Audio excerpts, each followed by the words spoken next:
Bueno, buenos días, hermanos. Voy a platicar un poquito, aunque ya todos sabemos la tradición del Adviento, y hoy todos los pasajes que leímos tenían que ver con el amor, porque precisamente la primera vela tiene un poquito que ver con esto. Me puse a investigar un poco sobre la tradición del Adviento y fue atribuida a, me van a disculpar mi entonación, pero si el inglés no me sale, el alemán menos, ¿verdad?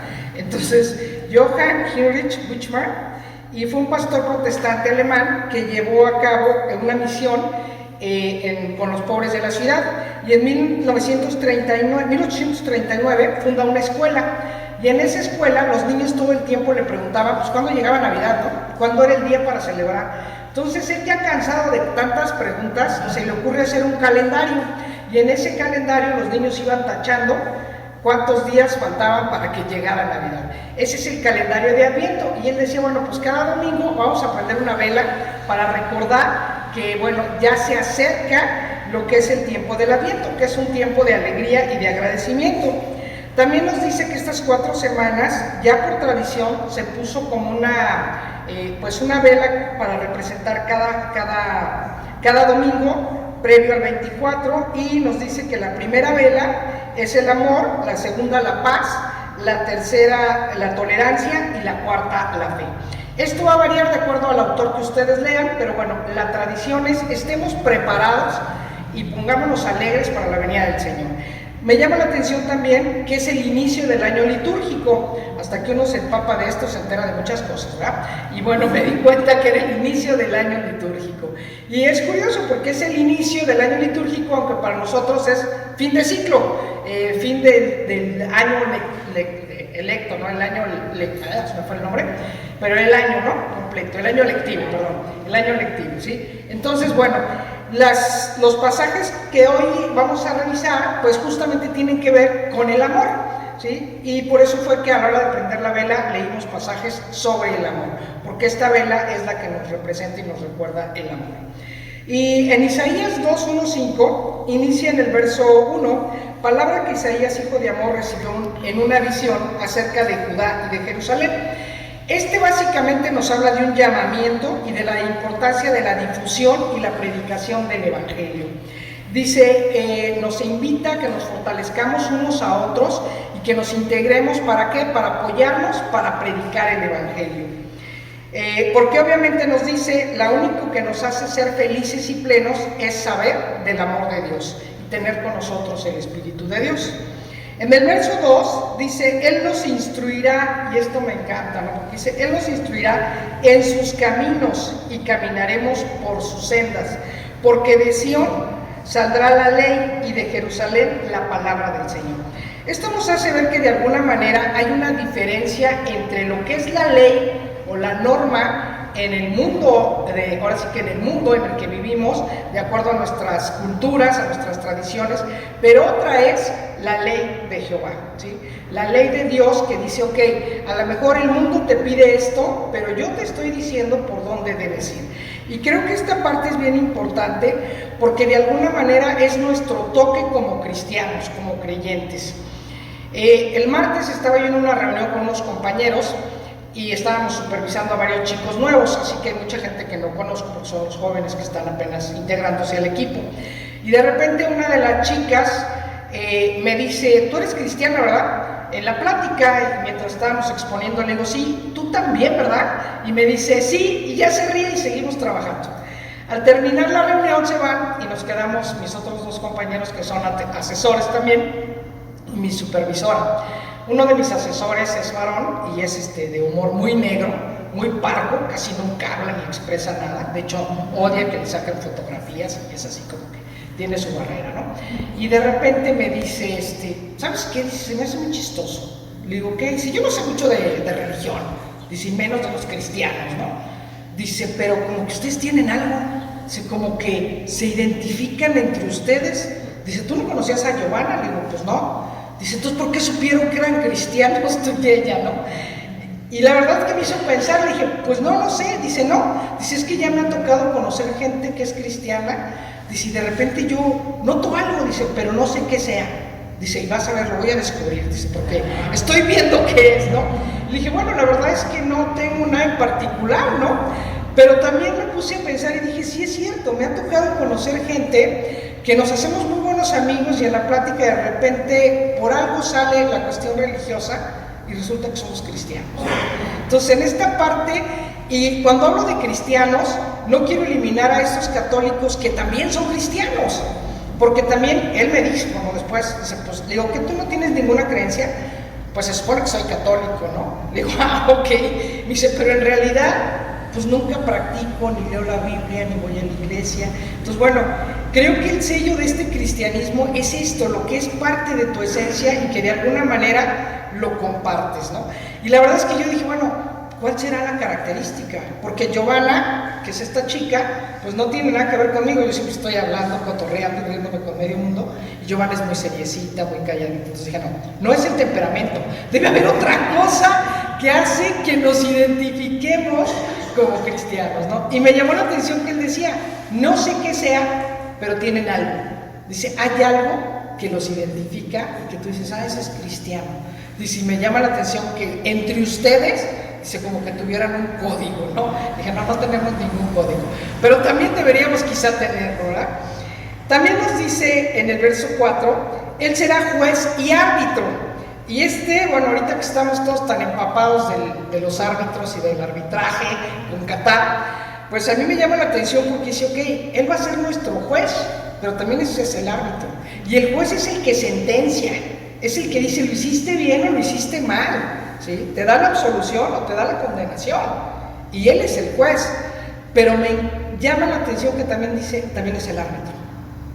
En nosotros generalmente decimos, no puedes ser juez y árbitro. Y aquí la Biblia lo dice, él es juez y árbitro. ¿Qué hace el árbitro? Es el que te va marcando, hey, por ahí no era el asunto, hey, te estás equivocando, ¿sí? Y en esta parte, me encanta el fútbol americano, y veía uno de los castigos fue por uso ilegal de manos, ¿no? Y decía el jugador, pues yo venía con ese vuelito, no fue mi intención, y pues de todas maneras lo sancionaron, ¿no? Entonces, bueno, ¿cuántas veces nosotros decimos, no, yo estoy actuando bien, pero tu intención de fondo, dices, bueno, ahora sí va a ver cómo me la paga, ¿no? Pero soy muy noble, muy amable, ¿no? O el famoso cachetada con guante blanco. A ver, la intención entonces era hacerlo sentir mal, ¿no? Y en este sentido es como estar al pendiente de que, bueno, finalmente Dios es quien nos va a ser nuestro juez, pero también es el árbitro. Y es el que te va diciendo, y en esta parte creo que otra vez el congregarnos, el tener compañeros cristianos, es el que te puede decir, oye, yo creo que por ahí no es el asunto, yo creo que por ahí no vas. Y en este momento no lo tenía escrito, pero en este momento me acordé, tengo una amiguita, creo que ya les había compartido, está muy mala, y bueno, se enfermó desde que iniciamos ciclo escolar. La checaron médicos, hizo todos los estudios habidos y por haber, y pues no salía nada. Y el neurólogo terminó diciéndole a su mamá y a ella, hay enfermedades que no son médicas, busquen otra ayuda. Ella, su mamá es, no, se me fue de dónde es, pero bueno, es un país sudamericano, y entonces digo, vamos a buscar un brujo, un chamán. Y empezó ella con limpias, ¿no? Pero después de que empieza con las limpias y empieza como a sanar, otra vez empieza a haber una racha de muchos problemas en su familia. Asaltan a su esposo, le abren el oído, se les enferma a su nieta de hospitalizarla, una bebé de 1 año, se empieza a ver muchas cosas. Entonces tengo yo una amiga pastora, ella presbiteriana, y le hablo y le digo, oye Carmen, le platico lo que pasa, ¿no? Y yo la verdad dije, mira, yo no soy muy afecta a eso, pero sé que así como existe el bien, existe el mal. Y Carmen me dice, ¿qué tal? No sabes la cantidad de gente que prefiere acercarse a eso antes que acercarse a Dios. Y me dice algo que es importantísimo, dice, nosotros sí podemos ir con ella, estar con ella, hacer oración, dice, y hacemos lo que es el don de sanación, dice, y eso, limpiar, nosotros lo llamamos una limpieza espiritual, dice, porque ese daño es del espíritu. Pero me dijo algo que la verdad me hizo reflexionar, dice, el problema aquí es que ella acudió a chamanes, a brujos y demás, dice, entonces le abrió la puerta al mal. Le dijo, entra a mi casa para sanarme. Dice, entonces le abre la puerta a alguien que fue quien la contaminó. Entonces dice, la importancia, y yo dije, wow, estas son las personas que son nuestro árbitro. Y ese es el arbitraje que recibimos a través de Jesús. Esas lecciones de, hey, abre los ojos. A mí nunca se me había ocurrido, ¿no? Yo dije, ay, bueno, pues que vaya y se haga la limpia, ¿no? ¿Qué más da? Pero ella cuando me dijo, abriste la puerta, abre la puerta al mal, entonces lo primero que tendríamos que platicar con ella es que renuncie a todo eso. Que deje de eso de que las limpias y demás, y si se acerque únicamente a Dios. No pueden cohabitar los dos en la misma persona. Por otro lado, dice también, nos enseña en este versículo que tenemos que aprender de esta relación íntima con Dios y que no tenemos que depender de otras cosas. Y nos dice en el verso 5, caminemos a la luz del Señor. No te dice camina a la luz de lo que el mundo te propone. Allá en Tlajo nos damos la vuelta en el pueblo seguido y cuando vamos a comprar inciensos, porque nos gusta cómo huele, para aromatizar, de verdad es impresionante la cantidad de santos, de estos de la Santa Muerte, que tienen. Tienen más de esto que un ángel o un crucifijo o algo por el estilo, ¿no? Y es una variedad impresionante. Yo digo, bueno, pues seguramente hay mucha gente que lo compra, si no, no lo tendrían, ¿no? Entonces, esta parte es como hacernos reflexionar y decir, ok, ¿qué estamos haciendo nosotros también como cristianos? ¿Y qué estamos haciendo que a lo mejor a veces permitimos vernos influenciados por estas ideologías que tienen que ver con el mundo y que no son de Dios, ¿no? En Romanos 13, por otra parte, nos dice, y me encantó ese versículo, que la única deuda con los demás sea la del amor mutuo. Y dice del amor mutuo.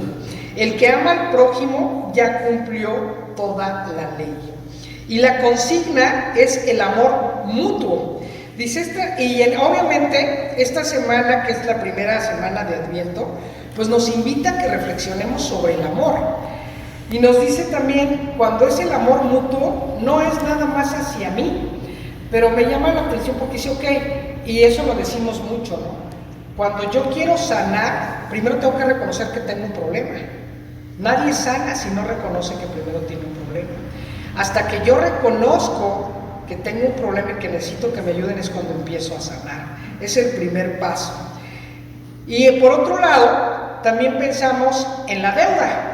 Y en la deuda aquí dijo, híjole, ¿tendrá que ver con deudas de qué tipo? De todas, de todas. Y vino el Buen Fin, y si alguien se dio una vuelta, yo tengo algo de demofobia, entonces las multitudes me estresan, y de verdad estaba todo impresionante. Y yo decía, bueno, muchos no hemos recibido el aguinaldo y ya se lo gastaron. ¿Y esto por qué? Por cumplir con una presión social donde yo tengo que regalar, ¿no? Me fui a desayunar con una amiga y me dijo, te traje un detalle. Le dije, no me regales cosas. Le dije, yo soy como Sheldon Cooper, no me regales cosas porque me siento comprometida. Y me dice, no, yo te lo regalo de todo corazón. Y lo sé que lo hace de todo corazón. Le dije, qué bueno, porque no me esperes que te regale algo, porque soy malísima para comprar regalos. Y es curioso, porque cuando yo veo algo que me recuerda a alguna persona, digo, se lo voy a comprar, ¿sí? Que tiene que ver más con esta intención de que con cubrir ese estándar social de que tienes que regalar, ¿sí? Y bueno, ahora que estamos en Navidad, nos invita a ese pasaje, dice, no gastes lo que no tienes, no gastes lo que debes, porque de repente también nos encontramos con personas que están comprando y comprando, y tú dices, híjole, yo le presté dinero y no me lo ha pagado, ¿no? Y ya anda comprándose 80,000 cosas. Y no es tanto la parte económica, sino la intención de ese amor. Porque obviamente dicen, quien te prestó dinero no es que le sobrara, es porque te lo dio con todo gusto. Entonces, bueno, también piensa en el bienestar del otro. En esta parte, muchas veces compramos o regalamos cosas que en realidad el otro no necesita, cuando en realidad lo que necesita a lo mejor es otro tipo de regalo. ¿Sí? A lo mejor a los niños les decimos, ¿qué me trajiste? Un abrazo. Entonces el chiquillo, bueno, ok. Muchas veces, y lo vimos ayer con los niños de Casa Hogar, los niños nos abrazan, porque lo que necesitan es un abrazo. Claro que les encantan los regalos y los juguetes, pero los niños se acercan por esta calidez, por ese abrazo. Y es muy curioso porque les voy a compartir una anécdota hace muchos años. Mi papá, que todos ustedes conocen y descansa y está disfrutando en la gloria de Dios, por supuesto, era en sus expresiones afectivas, en la casa no eran muy afectuosos, ni mi mamá ni mi papá. Mi papá te decía cómo te quiere y te daba un jalón de cachetes, ¿no? O pasaba, pero un decir te quiero, un te amo no se acostumbraba. Y es curioso porque todos mis primos, los paes, la generación de nosotros, dijimos que íbamos a romper eso. Y entre los primos platicando dijimos, es que nunca nos dicen te quiero, ¿no? O te amo, ¿sí? Y no lo decíamos.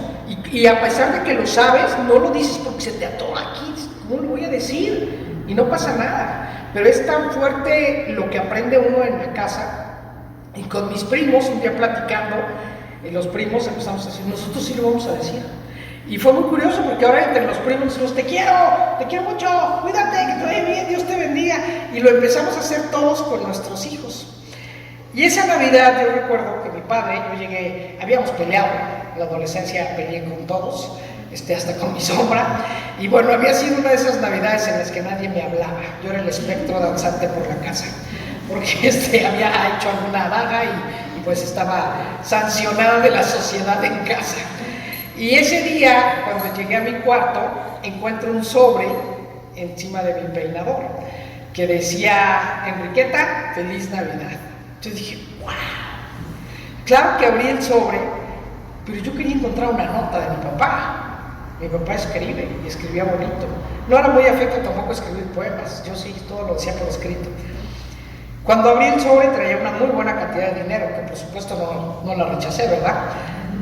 Pero yo recuerdo que fue como que, yo esperaba una nota. Y de todas maneras fui y le di el abrazo a mi papá y yo sabía que mi papá me adoraba, pero esta dificultad para decir un te quiero, un te amo, ¿sí? Y en esa parte, obviamente después ya más vieja y ya aquí incluso los viernes que venía mi papá para la iglesia platicábamos mucho, ¿no? Y yo logré decirle, te quiero, padre, y hasta así como que, ¿y eso? O sea, como que, ¿por qué me lo dices? No, sí, ya sé, sí, pero era esta parte de mucho de la educación, ¿no? Entonces creo que en esta parte también nos dice, ok, en esta deuda y amor mutuo, a veces necesitamos escuchar, ¿sí? Las mujeres somos más auditivas, los hombres son más visuales. Y a veces decimos, es que sí te quiero. Pues sí, pero dímelo, ¿sí? Y lo sé y lo siento, porque también esa es una parte importante.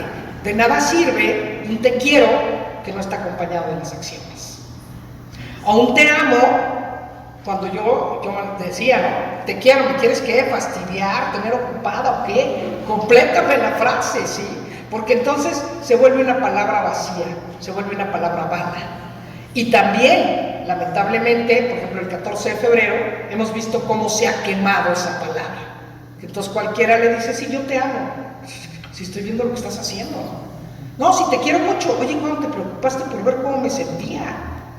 Lo que hiciste me dañó, y ¿con qué cara vienes y me dices te quiero? ¿Sí? Si estás haciendo cosas que me dañan. Y en ese versículo dice, amarás a tu prójimo como a ti mismo, con la misma sinceridad con que te amas, en la misma medida, quizá no, porque el primer amor, primero es a Dios y después es a ti. En psiquiatría, cuando hablamos de salud mental, no decimos que no existe enfermedad, no, eso no es salud mental.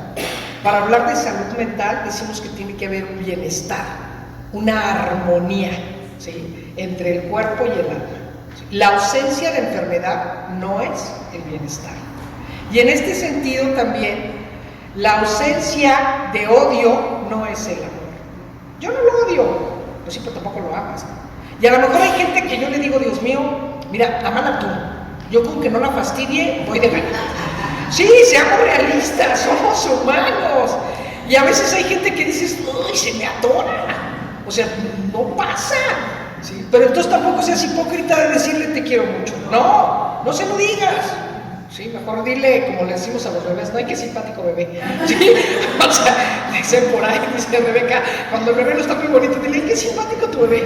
¿Sí? ¿Por qué? Pero tiene que ver con esta parte de amarte a ti mismo, ¿no? Y en este sentido también dice, el amor nos dice el verso 10 en ese mismo pasaje, el amor no hace mal al prójimo, por lo tanto el amor es la plenitud de la ley. Y este amor auténtico, acompañado de la acción. Si solamente dices te amo o te quiero sin las acciones, es vacío. Estás quemando la palabra, ¿sí? No tiene ningún sentido.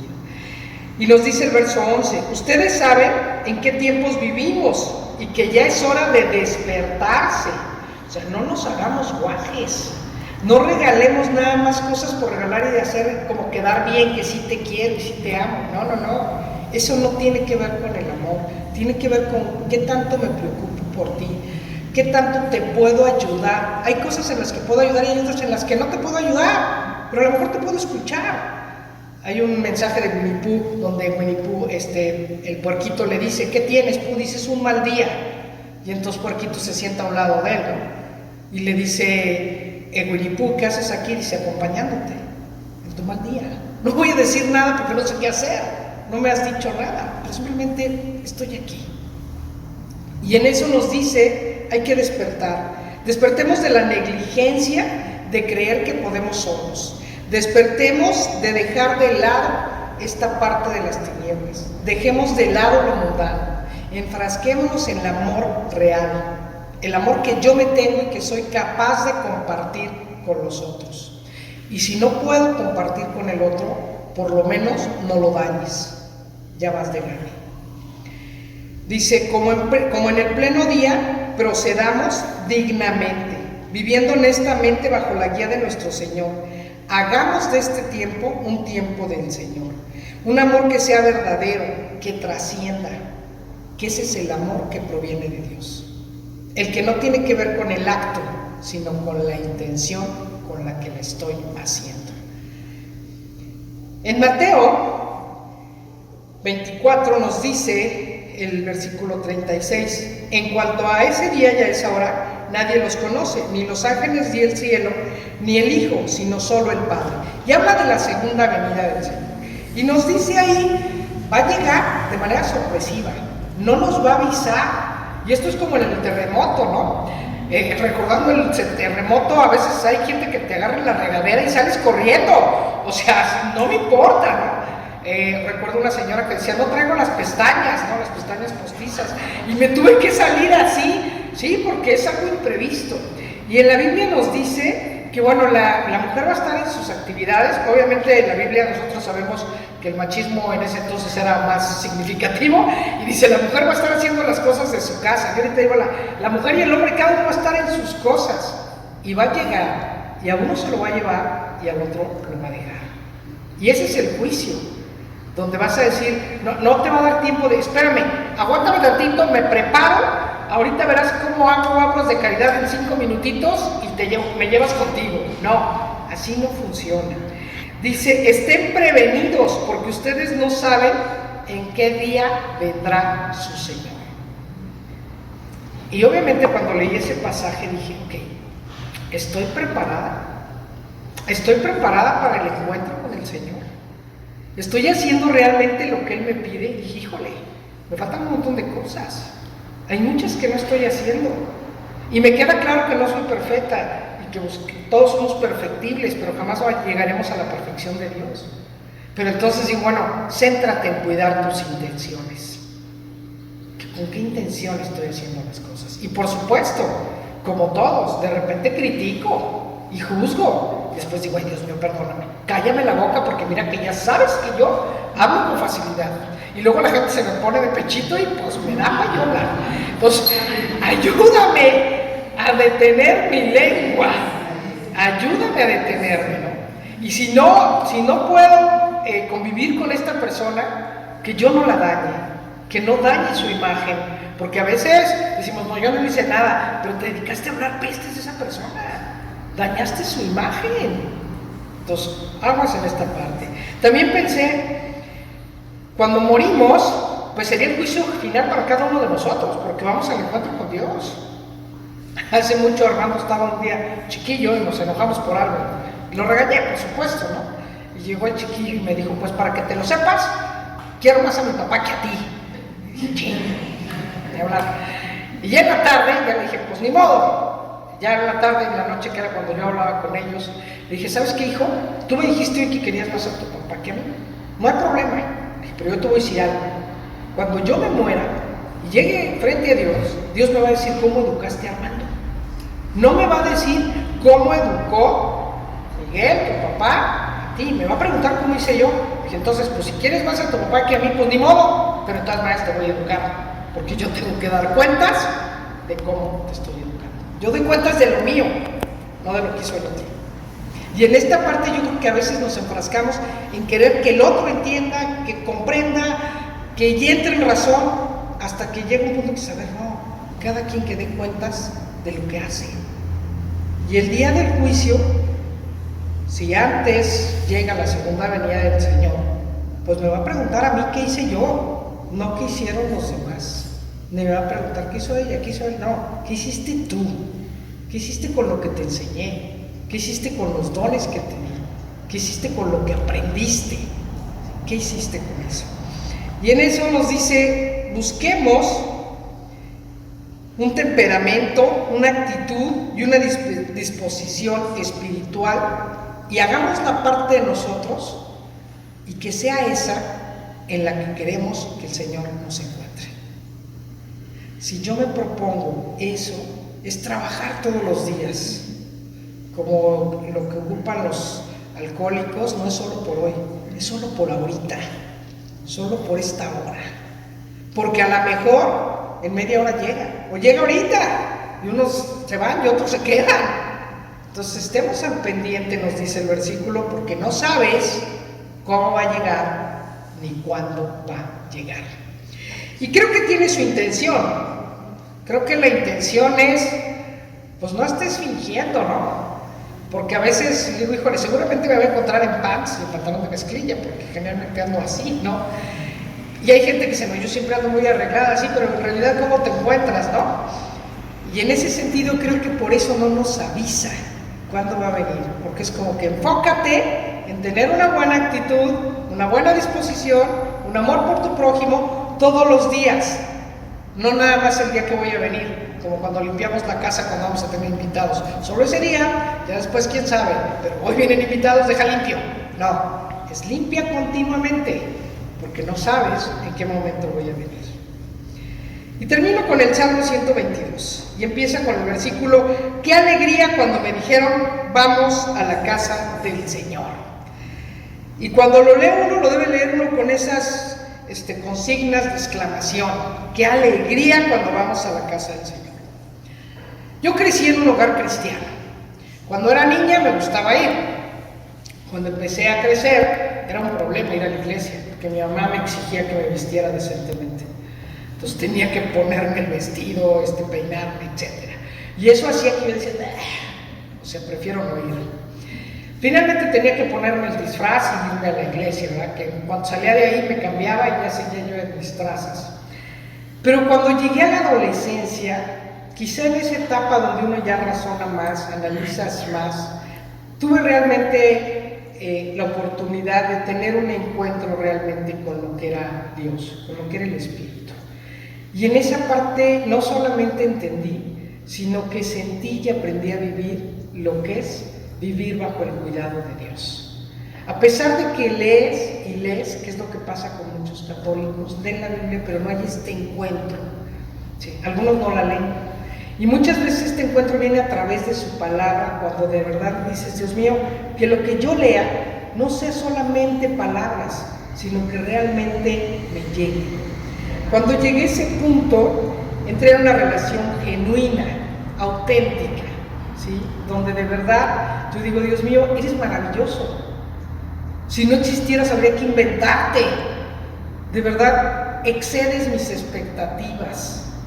Y es ahí donde empecé a vivir lo que realmente era ser cristiano.